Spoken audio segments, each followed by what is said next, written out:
Sir ಶತ್ರು ಬಂದ ಏನು ಮಾಡಲಿ, ಅವನು ಯಾವ ಥರ ರಿಯಾಕ್ಷನ್ ಮಾಡಬೇಕು? ಸಮಾಜದ ಬಗ್ಗೆ ಏನು ತಿಳ್ಕೊಂಡಿದೀಯಾ? ಈ ಪ್ರಕೃತಿ ಬಗ್ಗೆ ಏನು ತಿಳ್ಕೊಂಡಿದೀಯಾ? ನಿನ್ನ ದೇಶದ ಬಗ್ಗೆ ಏನು ತಿಳ್ಕೊಂಡಿದೀಯಾ? ಫಿಸಿಕಲ್ ಪಾಸ್ ಆಗಿದ್ದೀನಿ, ಮೆಡಿಕಲ್ ಪಾಸ್ ಆಗಿದ್ದೀನಿ, ಇದರಲ್ಲಿ ಏನಾದರೂ ಫೇಲ್ ಆದ್ರೆ ವಾಪಸ್ ಕಳಿಸ್ಬಿಡ್ತಾರಾ?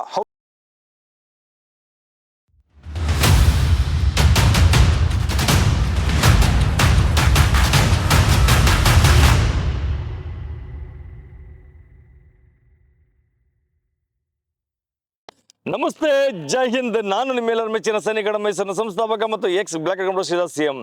ಸ್ನೇಹಿತರೆ, ಇವತ್ತು ಕೊಡುವಂಥ ವಿಡಿಯೋ ಬಹಳ ಮುಖ್ಯವಾದಂಥದ್ದು. ನಮ್ಮ ಸೈನಿಕ ಮೈಸೂರಲ್ಲಿ ಕೊಡುವಂಥ ವಿಡಿಯೋಗಳು ಎಲ್ಲವೂ ಕೂಡ ಮುಖ್ಯವಾಗಿರ್ತದೆ. ಬಹಳ ಮಕ್ಕಳಿಗೆ ಉಪಯೋಗ ಆಗ್ತಾ ಇದೆ. ಖಂಡಿತ ನಿಮ್ಮ ಕಾಮೆಂಟ್ಸ್, ನಿಮ್ಮ ಲೈಕ್ ಅಥವಾ ನೀವು ಕೊಡ್ತಾ ರೆಸ್ಪಾನ್ಸ್ ಬಹಳ ಚೆನ್ನಾಗಿದೆ. ಅದರ ಅರ್ಥ ನಮ್ಮ ಸೈನಿಕ ಮೈಸೂರು ಕೊಡುವಂಥ ವಿಡಿಯೋಗಳು ಎಲ್ಲವೂ ಹೆಲ್ಪ್ ಆಗ್ತಾಯಿದೆ. ಇವತ್ತು ಕೊಡ್ತಾರಂಥದ್ದು ವಿಡಿಯೋ ನೋಡ್ತಾ ಇರ್ಬೋದು. ಟೆಸ್ಟ್ ಕಂಡಕ್ಟ್ ಮಾಡ್ತಾ ಇದ್ವಿ. ಏನಪ್ಪ ಈ ಥರ ಟೆಸ್ಟ್ ಕಂಡಕ್ಟ್ ಮಾಡ್ತಿದ್ದಾರೆ ಅಂತಂದ್ರೆ, ಇದು SRT ಅಗ್ನಿವೀರ್ ಆರ್ಮಿ ರ್ಯಾಲಿ ನಡೀತಾರಂಥ ಮಕ್ಕಳಿಗೆ ಇವಾಗ ಹೊಸದಾಗಿ ಶುರು ಮಾಡಿರುವಂಥದ್ದು ಒಂದು ಟೆಸ್ಟ್ ಇದೆ. ಅದೇ ಅಡಾಪ್ಟಬಿಲಿಟಿ ಟೆಸ್ಟ್. ಇದು ಅಡಾಪ್ಟಬಿಲಿಟಿ ಟೆಸ್ಟ್ ಏನಿದೆ, ಇದು ಬಹಳ ಮುಖ್ಯವಾಗಿದೆ. ಎಷ್ಟೋ ಮಕ್ಕಳಿಗೆ ಗೊತ್ತಿರೋದಿಲ್ಲ ಇದ್ರ ಬಗ್ಗೆ. ನಾನು ಆಲ್ರೆಡಿ ಒಂದು ವಿಡಿಯೋನ ಅಪ್ಲೋಡ್ ಮಾಡಿದ್ದೆ. ನೀವು ನಮ್ಮ ಯೂಟ್ಯೂಬ್ ಚಾನಲ್ ಕೂಡ ನೋಡ್ಬೋದು.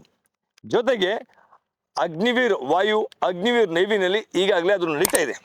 ಇದು ಅಗ್ನಿವೀರ್ ಆರ್ಮಿನಲ್ಲಿ ಹೊಸದಾಗಿ ಶುರುವಾಗಿರುವಂಥದ್ದು. ಹೌದು, ಈ ಟೆಸ್ಟ್ನ ಉದ್ದೇಶ ಏನಪ್ಪ ಅನ್ನೋದಿತ್ತು ಅಂದರೆ, ನಿಮಗೆ ಜವಾಬ್ದಾರಿ ಬಗ್ಗೆ ತಿಳ್ಕೊಳ್ಳಿಕ್ಕೆ.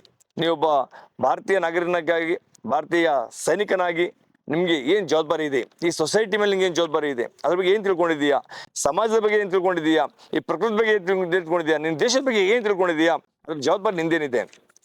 ನೀನೊಬ್ಬ ಯೂನಿಫಾರ್ಮ್ ಹಾಕೊಂಡ್ಮೇಲೆ ಸೈನಿಕ ಆದ್ಮೇಲೆ ನಿನ್ನ ಜವಾಬ್ದಾರಿ ಏನು, ಗಡಿ ಪ್ರದೇಶದಲ್ಲಿ ನಿನ್ನ ಜವಾಬ್ದಾರಿ ಏನಿರ್ತದೆ, ಬೆಟ್ಟ ಗುಡ್ಡ ಪ್ರದೇಶಗಳಲ್ಲಿ ಜವಾಬ್ದಾರಿ ಏನಿರ್ತದೆ, ಕಾನೂನು ಕಾಯ್ದೆಗಳ ಬಗ್ಗೆ ಎಷ್ಟು ತಿಳ್ಕೊಂಡಿದೀಯಾ, ಇದೆಲ್ಲವೂ ಕೂಡ ಚೆಕ್ ಮಾಡಲಿಕ್ಕೆ SRT ಟೆಸ್ಟ್ ಅಂತ ನಡೆಸ್ಕೊಡ್ತಾರೆ. SRT ಅಂದರೆ ಸಿಚುವೇಶನ್ ರಿಯಾಕ್ಷನ್ ಟೆಸ್ಟ್.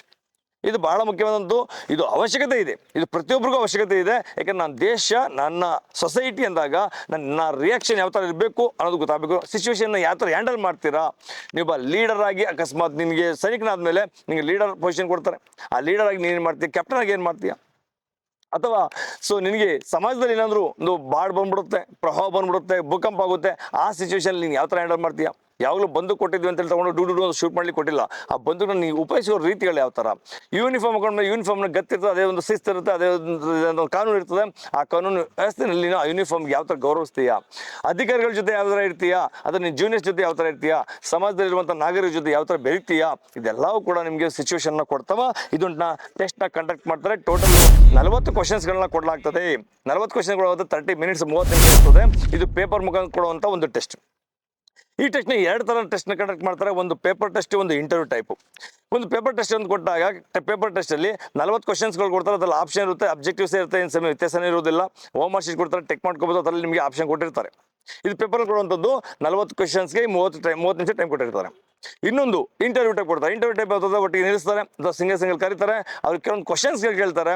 ಸೊಸೈಟಿಯ ಒಂದು ರೆಸ್ಪಾನ್ಸಿಬಿಲಿಟಿ ಬಗ್ಗೆ ಆಗಿರ್ಬೋದು, ಒಂದು ರಾಷ್ಟ್ರ, ನಮ್ಮ ನೇಷನ್ ರೆಸ್ಪಾನ್ಸಿಬಿಲಿಟಿ ಆಗಿರ್ಬೋದು, ಒಬ್ಬ ಸೈನಿಕರಾಗಿ ನಿಮಗೆ ರೆಸ್ಪಾನ್ಸಿಬಿಲಿಟಿ ಆಗಿರ್ಬೋದು, ಅದಕ್ಕೆ ಸಂಬಂಧಪಟ್ಟಂತೆ ಏನಾದರೂ ಕ್ವಶನ್ ಮಾಡಿದ್ರೆ ಅದಕ್ಕೆ ನೀವು ಆನ್ಸರ್ ಮಾಡೋದೇನಿದೆ, ನೀನು ಜವಾಬ್ದಾರಿಯಾಗಿ ಆನ್ಸರ್ ಮಾಡಬೇಕಾಗುತ್ತೆ.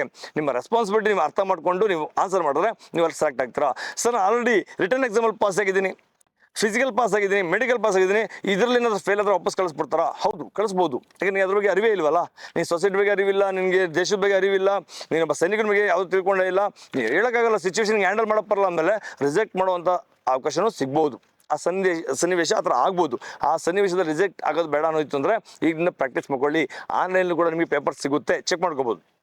ನಮ್ಮ ಸೈನಿಕರ ಮೈಸೂರಿನಲ್ಲಿ ಮಕ್ಕಳಿಗೆ ಹೆಲ್ಪ್ ಆಗಲಿ ಅನ್ನೋ ಉದ್ದೇಶದಿಂದನೇ ಈಗಾಗಲೇ ನೋಡ್ತಾ ಇರೋ ಮಕ್ಕಳು ಟೆಸ್ಟ್ ಕಂಡಕ್ಟ್ ಮಾಡ್ತಾ ಇದ್ವಿ. ಟೆಸ್ಟ್ ನಾವು ಈ ಪೇಪರ್ ಥ್ರೂ ಕಂಡಕ್ಟ್ ಮಾಡ್ತಾ ಇದ್ವಿ. ಜೊತೆಗೆ ಇಂಟರ್ವ್ಯೂ ಟೈಪ್ ಕೂಡ ಕಂಡಕ್ಟ್ ಮಾಡ್ತಾ ಇದ್ವಿ. ಮಕ್ಕಳಿಗೆ ಬಹಳ ಹೆಲ್ಪ್ ಆಗ್ತಾ ಇದೆ. ಇದು ನಮ್ಮ ಸೈನಿಕರ ಮೈಸೂರಲ್ಲಿ ಕೊಡುವಂಥ ಪ್ರತಿಯೊಂದು ತರಬೇತಿ ಏನಿದೆ, ಕೇವಲ ರಿಟರ್ನ್ ಎಕ್ಸಾಮ್ ಅಲ್ಲ, ಕೇವಲ ಫಿಸಿಕಲ್ ಅಲ್ಲ, ಕೇವಲ ಮೆಂಟಲಿ ಅಲ್ಲ, ಕೇವಲ ಎಕ್ಸಾಮ್ಗೆ ಕಂಡಕ್ಟ್ ಮಾಡಿಸೋಂತಲ್ಲ ಅಲ್ಲ, ಪ್ರತಿಯೊಂದು 360 ಆ್ಯಂಗಲ್ ನಾವು ಚೆಕ್ ಮಾಡಿ ಮಕ್ಕಳು ತಯಾರಿ ಮಾಡೋದೇ ನಮ್ಮ ಸೈನಿಕರ ಮೈಸೂರಿನ ಅಬಿಲಿಟಿ. ನಮ್ಮ ಸೈನಿಕರ ಮೈಸೂರು ಯಾವಾಗಲೂ ಇರುತ್ತೆ ಲರ್ನಿಂಗ್ ಟುಡೇ ಲೀಡಿಂಗ್ ಟುಮಾರೋ. ನೀವು ಇವತ್ತು ಕಲೀರಿ, ನಾಳೆ ಬೆಳೀರಿ. ನಮ್ಮ ದೇಶವನ್ನು ದೊಡ್ಡ ಮಟ್ಟಕ್ಕೆ ಬೆಳೆಸ್ಕೊಂಡು ಹೋಗೋ ತಾಕತ್ತು, ಶಕ್ತಿ ನಮ್ಮ ಯೂತ್ಸಲ್ಲಿದೆ. ನಮ್ಮ ಮಕ್ಕಳಲ್ಲಿ ದೊಡ್ಡ ಮಟ್ಟಕ್ಕೆ ಬೆಳಿಬೇಕು, ನಮ್ಮ ದೇಶವನ್ನು ದೊಡ್ಡ ಮಟ್ಟಕ್ಕೆ ಬೆಳೆಸ್ಕೊಂಡು ಹೋಗೋದೇ ನಮ್ಮ ಉದ್ದೇಶವಾಗಿರ್ತದೆ.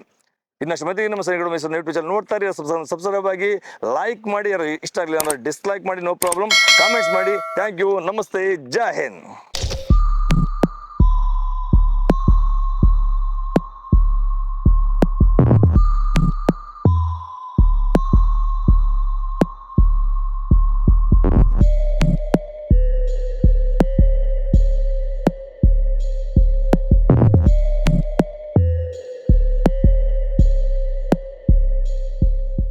ಮಕ್ಕಳು ನಿಮಗೆ ಕೊಟ್ಟಿರೋಂಥ ಕ್ವಶನ್ ಪೇಪರ್ನಲ್ಲಿ ಪ್ರತಿಯೊಂದು ಕ್ವಶನ್ ಕೂಡ ಅಟೆಂಡ್ ಮಾಡಲೇಬೇಕು, ಯಾವುದೂ ಸ್ಕಿಪ್ ಮಾಡೋಂಗಿಲ್ಲ.